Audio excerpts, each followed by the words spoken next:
illallah, la ilaha illallah, la ilaha illallah, la ilaha illallah, la ilaha illallah, la ilaha illallah, la ilaha illallah, la ilaha illallah, la ilaha illallah.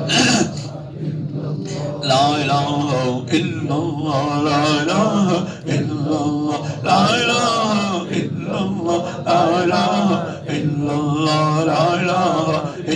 illallah, la ilaha illallah, la ilaha illallah. La ilaha illallah, la ilaha illallah, la ilaha illallah, la ilaha illallah, la ilaha illallah, la ilaha illallah.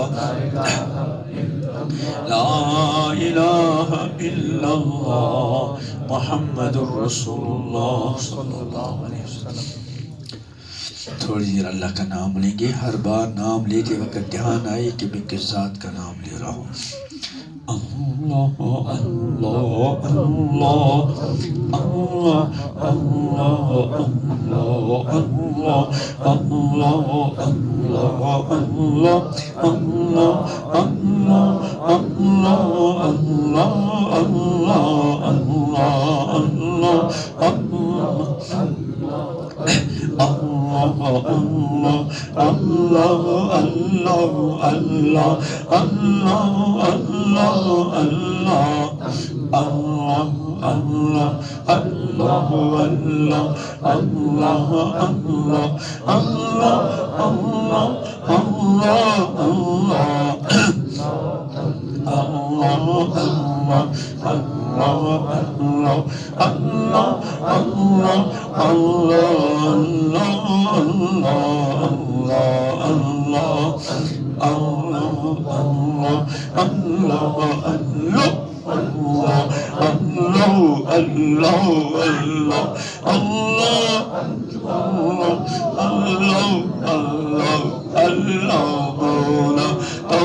أشهد أن لا إله إلا الله.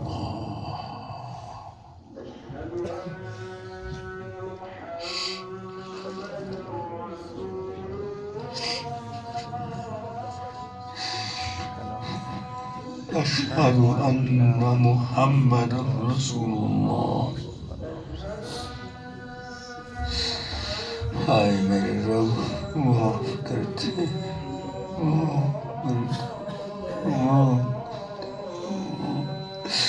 اشہد ان محمد رسول اللہ میرے رب ہائے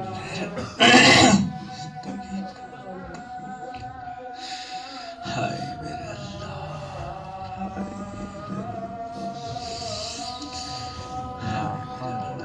لا حول ولا قوة إلا بالله لا حول ولا قوة إلا لا حول ولا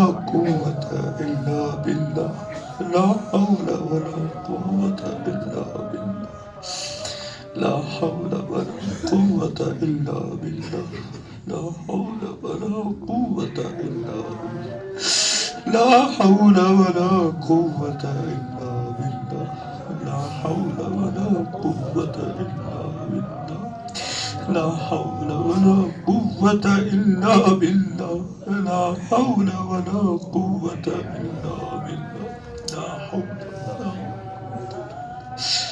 ہائے میرے رب توبہ توبہ لا حول ولا قوة إلا بالله لا حول ولا قوة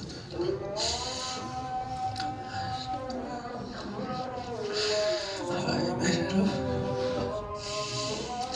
اللہ اکبر اللہ اکبر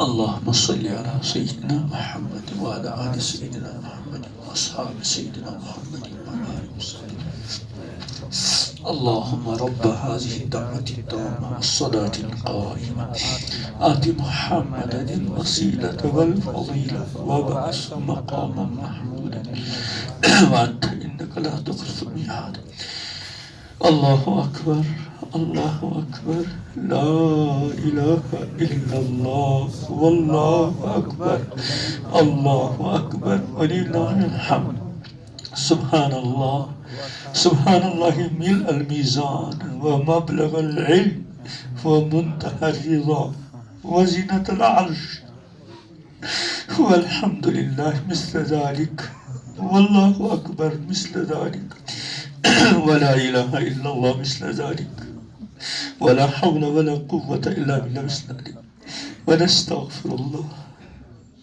ونستغفر الله لنا ولمن له حق علينا ولأمة محمد صلى الله عليه وسلم مثل ذلك اللهم صل على سيدنا محمد وعلى آل سيدنا محمد وأصحاب سيدنا محمد وبارك وسلم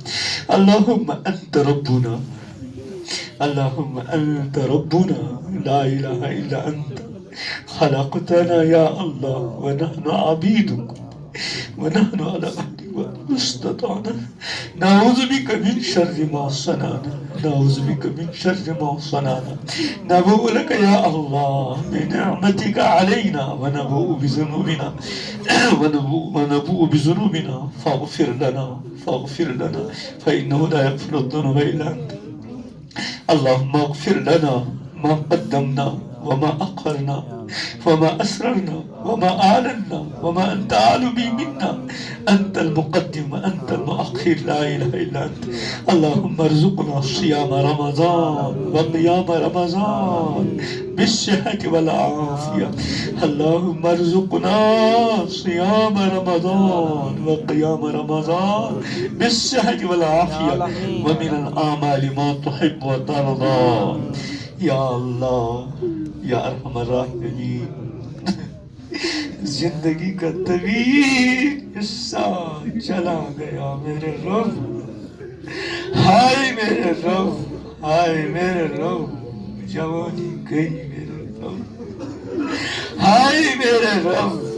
ہائے میرے رب ہائے ہمارے رب اقرار ہے آپ کی بارگاہ میں اعتراف ہے میرے رب جس طرح زندگی گزارنی تھی واللہ جس طرح جوانی گزارنی تھی جس طرح اپنی آنکھوں کا، کانوں کا، ہاتھ پیر کا، اعضاء و جوارے کا، اپنی صلاحیتوں کا استعمال کرنا چاہیے تھا، واللہ میرا ربا نہیں ہو پایا۔ توبہ توبہ توبہ، زندگی بھر کے گناہوں سے توبہ، زندگی بھر کے گناہوں سے توبہ۔ ہائے میرے اللہ، ہائے میرے ربا، واللہ آپ کی قسم معافی کے سوا کوئی چارہ ہے ہی نہیں میرے اللہ۔ ہم سب کو معاف کر دے، ہم سب کو معاف کر دے، ہم سب کے گھر والوں کو، اہل و عیال کو، امت کو معاف کر دے میرے اللہ۔ کتنے آپ کے بندے بندیاں گزشتہ سال رمضان میں بقید حیات تھے اللہ، لیکن اب عالم برزخ کی زندگیاں گزار رہے ہیں میرے اللہ۔ ان سب کی مغفرت فرما، ان سب کی مغفرت فرما، ان سب کی مغفرت فرما میرے اللہ۔ آنے والا مبارک مہینہ ہم سب کو، ہم سب کے گھر والوں کو، اہل و عیال اور پوری امت کو نصیب فرما یا اللہ۔ اس مبارک مہینے کے روزے، تراویح، راتوں کا قیام، آپ کی بارگاہ میں دعاؤں کا اہتمام، ذکر و اذکار اور وہ سارے اعمال نصیب فرما میرے اللہ، میرے اللہ۔ جو اعمال اس مبارک مہینے میں آپ کو زیادہ پسند ہے ان اعمال کی توفیق عطا یا اللہ۔ یہ رمضان ہمارے گزشتہ تمام رمضانوں کے مقابلے میں یا اللہ بہتر طریقے سے گزرے، بہتر طریقے یا اللہ۔ ہمیں اس رمضان کے حقیقی روزے عطا فرما، حقیقی روزے عطا فرما یا اللہ۔ رمضان مبارک کے دنوں میں اور رمضان مبارک کی راتوں میں آپ اپنے مخصوص چاہنے والوں اور چہیتوں کو اپنی جن عطاؤں سے نوازا کرتے ہیں اللہ، ہم گنہگاروں کو بھی نواز دیجیے۔ ہائے میرے اللہ، ہائے میرے ربا، آپ کے بندے ہمارے سوا واللہ بے شمار ہیں، ایک سے بڑھ کر ایک، ایک سے بڑھ کر ایک۔ رب العالمین ہمارا رب آپ کے سوا کوئی نہیں، ہمارا مشکل کشا، ہمارا حاجت روا، ہمارا سہارا آپ کے سوا کوئی نہیں، آپ کے سوا کوئی نہیں۔ ہائے میرے رب، جیسے بھی ہے میرا اللہ آپ ہی کے ہیں اللہ، آپ فرمائیے میرے۔ ہائے میرے ربا، ہائے میرے اللہ، عالم الغیب والشہادہ، علیم بذات الصدور، سمیع و بصیر، لطیف و خبیر۔ آپ سے کچھ پوشیدہ نہیں، کسی کا کچھ پوشیدہ نہیں۔ دنیا اور آخرت دونوں جہاں کی ذلتوں سے، رسوائیوں سے بچائیے گا، دونوں جہاں میں پردہ پوشی، دونوں جہاں میں پردہ پوشی یا اللہ۔ ہر طرح کے حقوق کی مکمل ادائیگی، ہر طرح کے حقوق کی مکمل ادائیگی اللہ۔ آپ کے بندے یا اللہ عمر رسیدہ حضرات بھی ہیں اور اکثر جوان ہیں میرے اللہ، آپ جانتے ہیں کسی دنیا غرض سے نہیں آتے میرے ربا، آتے ہیں آپ کی محبت میں، آپ کے دین کی محبت میں، حضور اکرم صلی اللہ علیہ وسلم کی محبت میں، قرآن کی محبت میں اللہ۔ اس پورے مہینے پر اپنی خاص رحمت کی نظر ڈالتے یا اللہ۔ آپ کی ایک نگاہ رحمت واللہ سب کو کافی، سب کو کافی، سب کو کافی۔ ہائے میرے رب، توبہ ہے، توبہ، تمام گناہوں سے توبہ، ظاہری باطنی گناہوں سے توبہ، خاص کر آنکھ کے گناہوں سے، زبان کے گناہوں سے، کان کے گناہوں سے، ہاتھ پیر کے گناہوں سے، دل و دماغ کے گناہ سے، شرمگاہ کے گناہ سے، گندے ناپاک تعلقات کے گناہوں سے، موبائل انٹرنیٹ کے گندے استعمال سے اللہ توبہ، توبہ، توبہ، توبہ، توبہ۔ ہائے میرے رب، آپ کے بندے آپ کی بارگاہ میں اپنے ہاتھ اٹھائے ہوئے ہیں. ہائے میرا اللہ کسی کو خالی نہ لوٹا, کسی کو خالی نہ لوٹا, ہر ایک کی ہر پریشانی کو دور فرما, ہر ایک کی ہر جائز حاجت کو پورا فرما. یا اللہ جو کچھ مانگا عطا فرما, جو مانگنے سے رہ گیا بلا مانگے عطا فرما, ہر وہ خیر عطا فرما جو نبی اکرم صلی اللہ علیہ وسلم نے آپ سے مانگی ہے, اور ہر شر و فتن سے ہماری پوری امت اور یا اللہ ساری انسانیت کی حفاظت فرما, جن سے حضرت رسول احمد صلی اللہ علیہ وسلم نے پناہ چاہیے. سبحان ربک رب العزت عما یصفون.